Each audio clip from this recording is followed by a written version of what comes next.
Hello, ladies and gentlemen. I hope you have a great and wonderful day. Jesus. Okay, that's a lot better.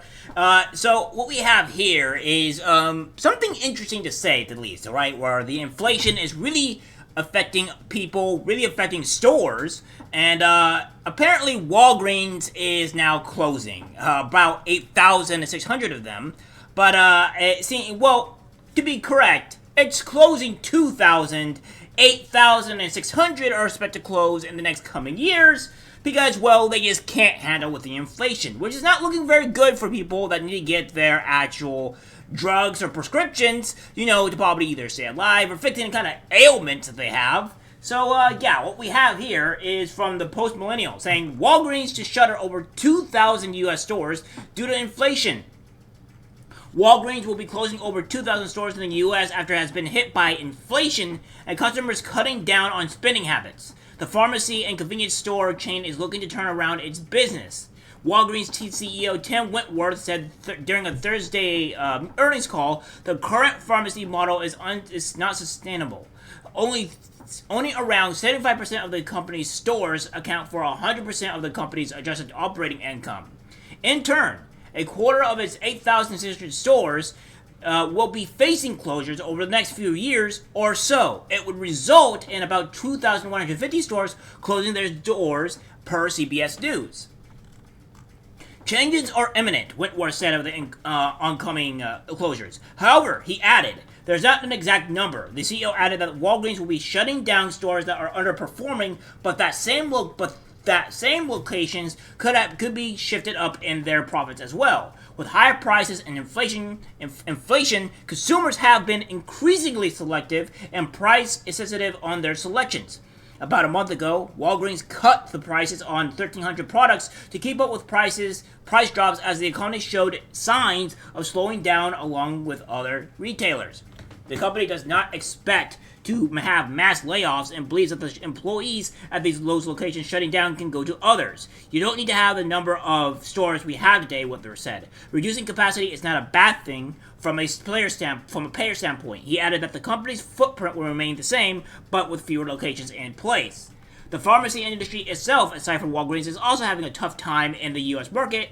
In October, Rite Aid had made plans to close 154 different stores nationwide as part of bankruptcy filing. This came as the company was dealing with a drop in sales as well as lawsuits related to opioids.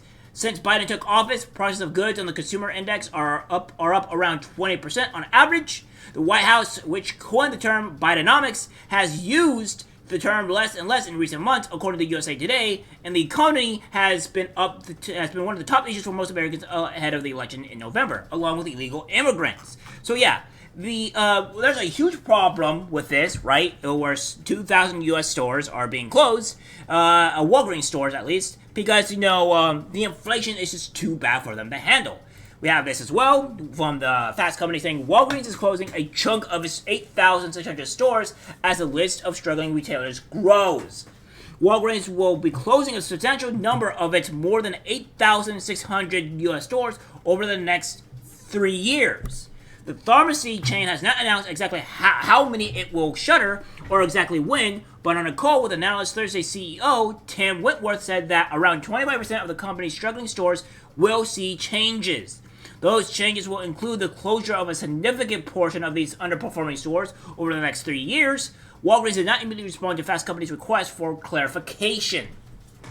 So, this is a huge problem. And again, we have this here. Walgreens maintains that it's been working hard to combat inflation, which has seemed like an uphill battle. In May, the brand slashed prices on more than 1,000 items, as many other chain retailers have been doing. But just like other pharmacies, it has been plagued by walkouts over pharmacists' concerns of demanding work schedules, reduced training, and burnout. I guess that's just the way it is, right? You gotta work, right? And then we have this: CVS, Walgreens, Rite Aid closing stores, a brick and mortar downfall. It says the major U.S. pharmacy chains have closed locations around the nation in recent years amid the rise in online pharmacies. It's a trend that Jonathan Palmer, senior healthcare analyst at Bloomberg Intelligence, projected will continue, especially as the dependency on online services continues to grow. Just this week, Walgreens announced that it would close a significant number of underperforming stores across the U.S. due to ongoing challenges with profitability and declining margins. Earlier this month, Rite Aid announced that 27 locations in Michigan and Ohio have been added to the growing number of stores it plans to close while it restructures under Chapter 11 bankruptcy. The initial list of store closures stood at 154 and has continued to grow throughout the bankruptcy proceedings, which involves footprint optimization. In 2021, CVS announced that it was shuttering 900 of its 10,000 retail locations over a 3-year period. CVS and Walgreens declined to comment on specifics on the closures. Rite Aid has not immediately responded to Fox Business' request for comment, and this is literally just that. This was literally just dropped like today, so that's what's going on here. This is all fairly recent, my friends. It says Palmer told Fox Business that the closures were the result of a culmination of a couple of different things, but the online pharmacies have contributed to this downfall. More consumers buy online than ever before, and with the next day delivery in many cases, the value proposition of retail pharmacy isn't as compelling as Palmer said. He argued that pharmacies are convenient for household products, they aren't cheap. They are at a significant premium to a Walmart or Target, Palmer said. On top of that, the reimbursement of dispensing drugs has been pressured by managed care and payers for years. There have also been more alternatives than ever before, such as the likes of Amazon Pharmacy, Good RX, or Mark Cuban's Cost Plus, he noted. Yeah, and that's the thing, right? Like, what he's pretty much saying is that, like, they're only going in and buying drugs. They're not going in and buying other things. They're not going in and buying these products. They're going in to get just to get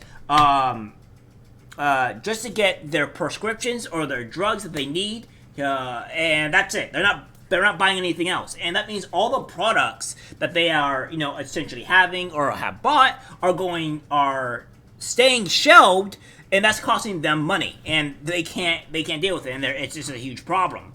So, yeah, it's not good. And this is the Walgreens stock, right? The Walgreens stock here we have is just, it's going down for the past, for this whole year, for at least the past 6 months, and it hasn't been great.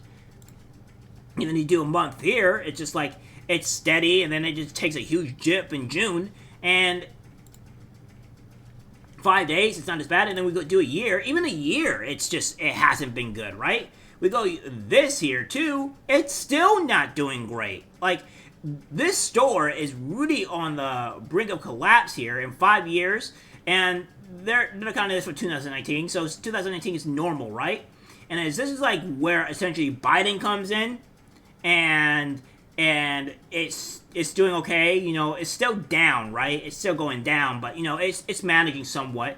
But it hits 2021, it rises a bit, and then it tickers down, and it stays stable for 2022. And now once 2022 hits, because we had essentially a 2 years or a full year with Biden, and it just goes down and down, up, and then just crumbling. Like, it's just not good for this company, and this is what happens with Bidenomics, guys.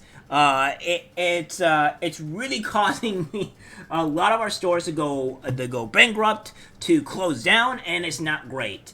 And hate to break it to you guys, it's not looking good. Hopefully, you guys are able to put food on the table.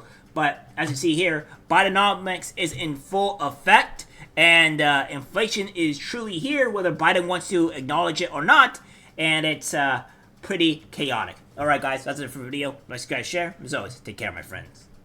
I'm disgusted by what I see in public. Even people closest to us can't be trusted. This is algorithmic disease, the social media.